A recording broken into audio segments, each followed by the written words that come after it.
Bienvenidos a Charlas Literarias, un espacio para hablar de libros y literatura.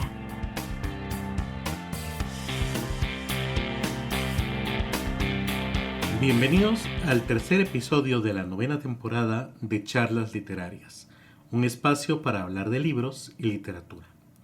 Hoy vamos a detenernos en una pregunta que parece sencilla, pero que no lo es en absoluto.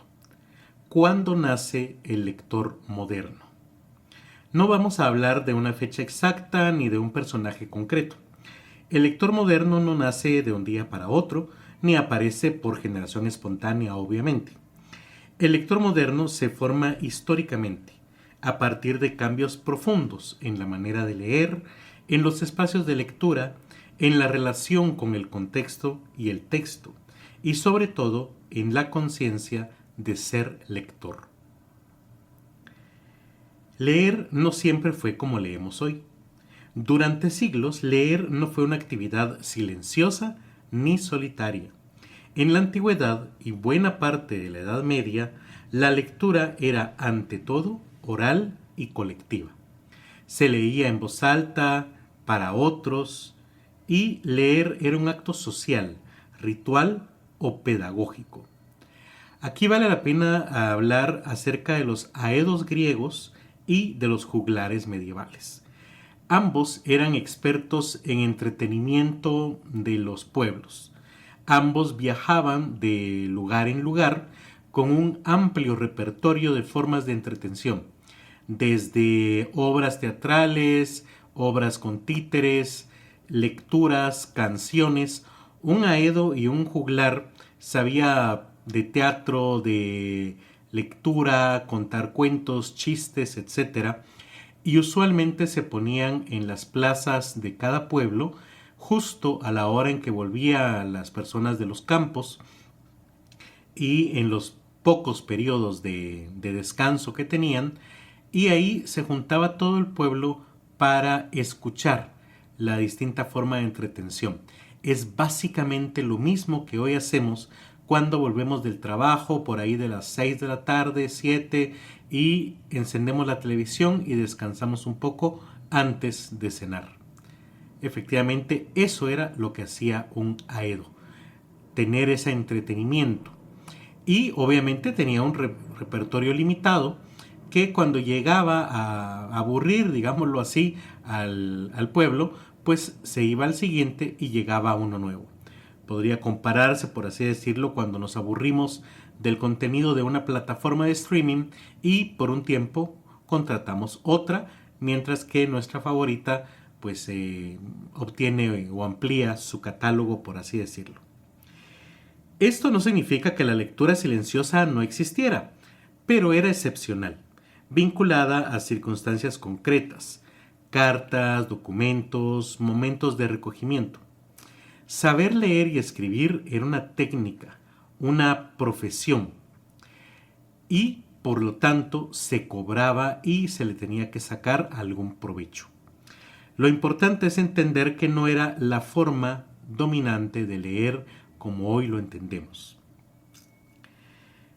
Hubo después un giro decisivo, de la voz al silencio. Uno de los signos más claros del nacimiento del lector moderno es la generalización de la lectura silenciosa. San Agustín, por ejemplo, relata su asombro al ver a Ambrosio leer sin mover los labios. Ese gesto que hoy nos parece trivial fue durante siglos algo extraño. Acá vale la pena mencionar, por ejemplo, las maestras que en los primeros años de primaria nos insistían en no mover los labios al leer, y el no hacerlo era pues ya un punto que indicaba haber aprendido a hacerlo bien. Esto se hace usualmente para el aumento de la velocidad lectora, pues al mover los labios se limita la velocidad de lectura y la rapidez, que debería estar alrededor de las 150 palabras por minuto para alguien que va iniciando. Al eliminar este movimiento, el cerebro puede procesar las palabras visualmente mucho más rápido de lo que el aparato fonador puede pronunciarlas. Además, se mejora la comprensión y la concentración del niño, se reduce el cansancio físico y se crea una independencia y respeto al entorno para dejarlos leer también. Y así entrar en el juego social de la biblioteca, de lo cual hablamos en el episodio pasado. Porque, como bien lo mencionamos, la biblioteca, sobre todo en América Latina, es un espacio comunitario, donde no solamente se llega a leer, se llega a hacer vida comunitaria y a pertenecer a un grupo. Bien. Habría que hablar entonces acerca de la transición a la lectura experta. Este es un paso necesario para que el niño pase de una lectura mecánica, que es letra por letra, a sílaba por sílaba, a una frecuencia fluida donde la imagen de la palabra se conecta directamente con su concepto en el cerebro. Y así se logra una mayor rapidez y comprensión de lectura. Pero regresemos a nuestro tema principal. A partir de la Edad Media tardía, y sobre todo con el desarrollo de la cultura escrita y universitaria, la lectura silenciosa comienza a expandirse porque permite mayor rapidez, facilita la reflexión individual, favorece el estudio sistemático y además aquí ocurre algo decisivo. El texto deja de pasar necesariamente por la voz y se internaliza. Por eso, al escribir, no se debe pensar en un lector en voz alta ni un locutor. Ya hemos abordado el tema de la ortografía en episodios de temporadas anteriores, pero muchas veces, creo que esto ha cambiado con el tiempo, pero al menos a la gente de mi edad, quienes fuimos niños en los años 80, tal vez también 90, nos enseñaban que muchos signos de puntuación, como la coma y el punto, tenían que ver con pausas y cambios de entonación en la lectura. Esto no es cierto, porque si estamos escribiendo para lectores que en su mayoría van a leer de forma silenciosa, no tenemos por qué pensar en el tema de la fonética o la oralidad a la hora de escribir. Leer empieza a ser una experiencia interior. Luego llega la imprenta y la autonomía del lector. La imprenta no crea lector moderno, eso sí, al menos no por sí sola, pero sí acelera y estabiliza su aparición. La multiplicación de ejemplares, la regularidad de las ediciones y la estandarización del texto producen un nuevo tipo de relación con el libro. El lector ya no depende de un mediador oral. Puede ahora acceder directamente al texto, puede leer, comparar, detenerse y sobre todo interpretar lo que está leyendo. Se consolida así un lector más autónomo, capaz de establecer una relación directa con lo escrito y con el autor. Por cierto, alguna vez leí que la escritura es lo más parecido a un viaje en el tiempo que puede tener el ser humano, ya que autores como Virgilio lo seguimos leyendo ahora y nos sigue hablando de manera directa. Así que aquí comienza a formarse una idea clave: el lector como sujeto, no solo como oyente. El contexto en que surgió la imprenta a finales de la Edad Media e inicios del Renacimiento también fue crucial para el desarrollo del lector. De un pequeño público noble y religioso se amplió rápidamente al mundo académico y de ahí al público general. El abataramiento de los libros permitió su difusión además, y el posterior aparecimiento de la Ilustración creó un mercado para el libro como nunca antes se había visto. Además, la traducción de la que hemos hablado antes también, entre lenguas vernáculas, comenzó en esta época, porque hasta la fecha la traducción se había centrado sobre todo del latín y del griego hacia las lenguas vernáculas. Esto precisamente amplía la oferta de libros y con esto el mercado de lectores o de libros también se va ampliando. Y llegamos al momento en que se toma conciencia de ser lector. Uno de los rasgos fundamentales del lector moderno es la conciencia de serlo. No se trata solo de saber leer, sino de reconocerse como lector, ejercer la lectura como práctica personal, asumir que el texto puede ser interpretado. A partir de la expansión del impreso, el lector empieza a saberse parte de una cultura escrita. Leer deja de ser solo una habilidad y se convierte en una identidad cultural. Este punto es crucial. El lector moderno no solo consume textos, se reconoce a sí mismo leyendo. Aquí entra en juego un concepto relevante, el analfabeto funcional. Aquella persona que puede descifrar palabras, pero no logra entender su significado, ni aplicarlas para resolver tareas diarias. Se caracteriza además por no poder comprender y producir mensajes útiles, o sea, leer instrucciones, recetas, folletos, correos electrónicos o completar formularios. También se caracteriza por no participar socialmente de la lectura, por no hacer uso práctico de la información y por interpretar textos complejos o no poder hacerlo para evaluar datos y comunicarse de forma clara. Aquí vale la pena también mencionar el caso del escritor argentino que fue por muchos años mi favorito, Julio Cortázar, quien propone una clasificación de los lectores, ¿verdad? Hay que entender también, por favor, esta clasificación desde el contexto y la época de Julio Cortázar, donde el machismo, 1960, 70, recordemos que él muere en los 80, pues imperaba y no había mayor reflexión al respecto. El punto es que Cortázar divide a los lectores en dos tipos. El lector hembra, que lo describe como un lector pasivo, donde consume sin esfuerzo, o sea, busca que el autor le dé todo resuelto, una trama lineal, personajes claros, una conclusión masticada. Además, el lector hembra lee por evasión, o sea que ve la lectura como un entretenimiento o una forma de escapar de la realidad, no como un reto intelectual. Y este mismo lector hembra busca también la comodidad, no desea que el texto lo cuestione, ni que rompa sus esquemas lógicos ni temporales. Por el otro lado está el lector macho, que pocos años después recapacita Cortázar y lo llama lector cómplice. Esta figura es el lector ideal para el autor, porque se define por participar activamente, o sea, no solo lee, sino que coescribe la obra al interpretarla. Debe tomar decisiones como elegir el orden de los capítulos en el tablero de dirección de rayuela, por poner un ejemplo. Además, el lector macho se compromete, se involucra en el juego literario, acepta el desorden cronológico y se deja extrañar o transformar por el texto. Además, también es resistente al orden, o sea, no espera una historia servida, sino que está dispuesto a sufrir, dudar y trabajar junto al autor para construir el sentido del libro.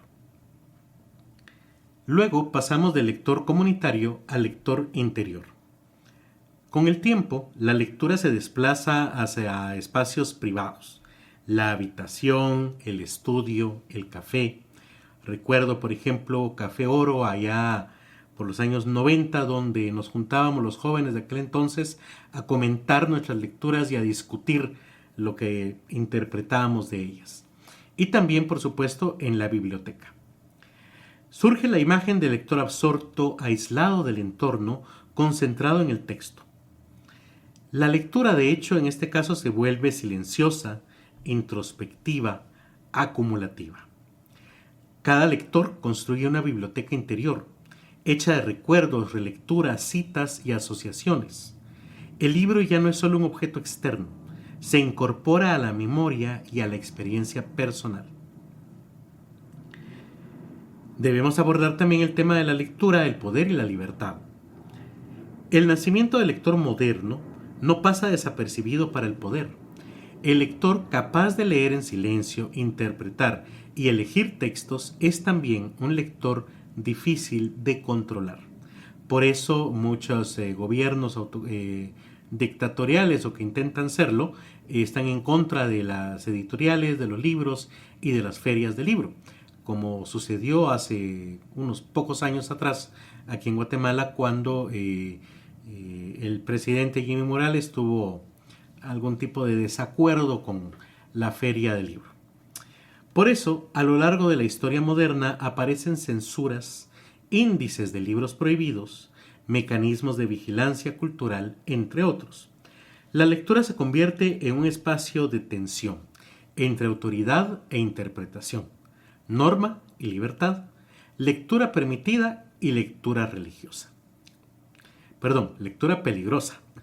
Leer en este contexto se convierte en un acto potencialmente subversivo. Recordemos los años del enfrentamiento armado interno. Recuerdo anécdotas de mi mamá que viajaba a México a comprar libros, concretamente la editorial Porrúa, y sus valijas con libros que traía ni siquiera era que los vendiera, eran para consumo personal y para sus estudios de derecho. Eran analizados, revisados a profundidad para ver que no trajera ninguna lectura comunista o algo por el estilo.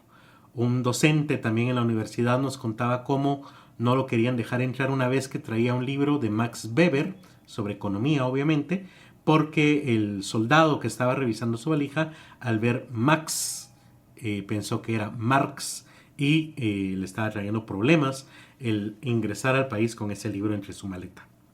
En fin, cuando a inicios de 2025 hice el episodio sobre Trump y los libros censurados, allá en la 8ª temporada, el episodio 1, dije que aunque el gobierno federal no había prohibido ningún libro directamente, sino que fueron algunos sistemas escolares que dependen de cada estado, realmente sí se había hecho esta prohibición, pero desde una lógica de ultraderecha maga.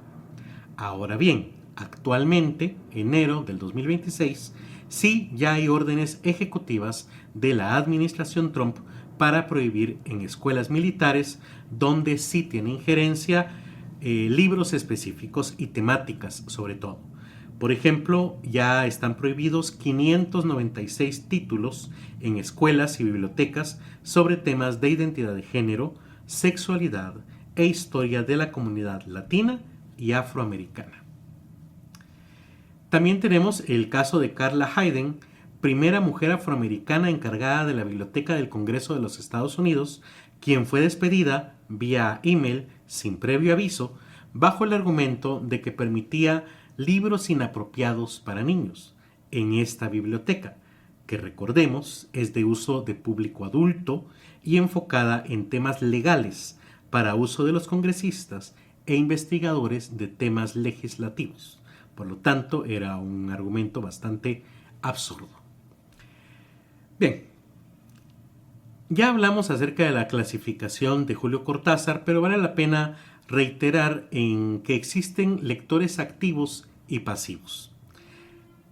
La expansión del libro y de la alfabetización no garantiza, de hecho, lectores críticos. Desde el siglo XIX, con la masificación cultural, conviven lectores activos, reflexivos, interpretativos, así como lectores pasivos que consumen sin cuestionar. El lector moderno no es homogéneo, es una figura plural, atravesada por desigualdades sociales, educativas y culturales. Este punto es importante para desmontar la idea romántica de que entre más libros se producen automáticamente hay mejores lectores. Se debe cuidar lo que se lee, pues la desinformación no solo está en las redes sociales. No se trata solo de consumir una gran cantidad de libros al año, sino de leer bien, comprender y hacer una lectura crítica de libros seleccionados.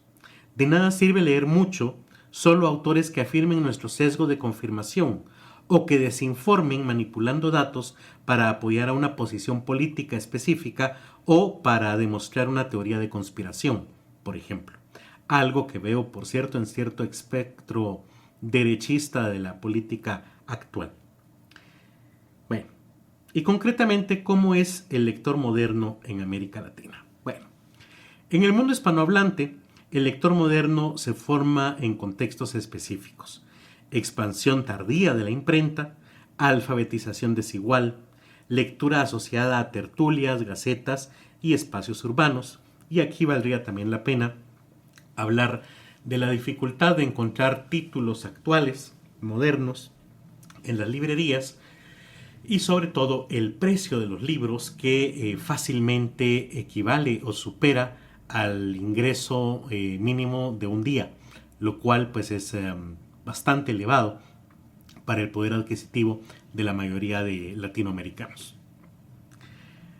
Desde el siglo XVIII al XIX comenzaron a surgir lectores vinculados a la opinión pública, al debate político y a la formación ciudadana, aunque inicialmente limitados a élites culturales. El lector moderno latinoamericano nace así en tensión entre proyectos ilustrados, restricciones sociales y desigualdades estructurales. Los periódicos eran el Twitter del siglo XIX, donde con columnas de opinión se exponían los ideales liberales y conservadores que llevaron incluso a guerras. Los salones de té para tertulias o charlas literarias, de donde viene el nombre de este podcast, eran famosos, como de hecho nos lo muestra Rubén Darío en el cuento El Palacio del Sol, que incluyó en su famoso libro de cuentos Azul. Ese cuento está de hecho dirigido a las madres de la alta sociedad que se reúnen en estos salones de té a discutir sus lecturas, y de alguna manera el autor juega con ellas para mostrarles un cuento que en una primera lectura superficial pareciera estar de acuerdo con valores conservadores, pero si se analiza un poco más profundamente, uno puede encontrar ahí sugerencias e ideas que definitivamente no son para nada conservadoras. Es una lectura completamente recomendada de mi parte. El lector moderno al lector contemporáneo. El lector moderno no es el final de la historia. Hoy convivimos con nuevas formas de lectura, fragmentada, digital, mediada por pantallas y redes. Sin embargo, muchas de las tensiones siguen siendo las mismas. Atención frente a dispersión. Lectura profunda frente a consumo rápido. Autonomía de pensamiento frente al control del poder. Comprender el nacimiento del lector moderno permite entender qué está en juego cada vez que leemos. Los grupos de discusión literaria cambiaron a grupos de Facebook o de WhatsApp. Los salones de té cambiaron por blogs o por aplicaciones como Goodreads. Y compartir el libro de moda pasó de hacerse en un café a publicar TikToks con la etiqueta BookToks, por ejemplo. En fin, ya para ir cerrando este episodio, el lector moderno no nace cuando aparecen más libros, sino cuando cambian las formas de leer, los espacios de lectura y la relación con el texto. Es un fenómeno histórico, social y cultural, no natural ni automático. Leer en esta época de Internet se ha vuelto un lujo y una característica que diferencia. A título personal, creo que por eso ha fracasado la lectura en teléfonos y tabletas, pero subsiste en dispositivos de tinta electrónica. Porque sostener uno evidencia que leo, mientras que si sostengo un teléfono o una tableta, pueden creer que pertenezco al montón viendo redes sociales. Esto es una reflexión personal. Leer tal como lo entendemos hoy es el resultado de una larga construcción histórica y también una práctica frágil siempre en disputa. Los invito a seguirnos por medio de las redes sociales de la editorial Kazam A y de 1900 Radio en Línea. También los invito a compartir y comentar este podcast. Espero que les haya gustado y nos escuchamos el próximo viernes de charlas. Charlas Literarias es producido y grabado en el estudio de la editorial Kazam A. Encuentra un nuevo episodio cada viernes de charlas en Spotify, YouTube y otras plataformas similares.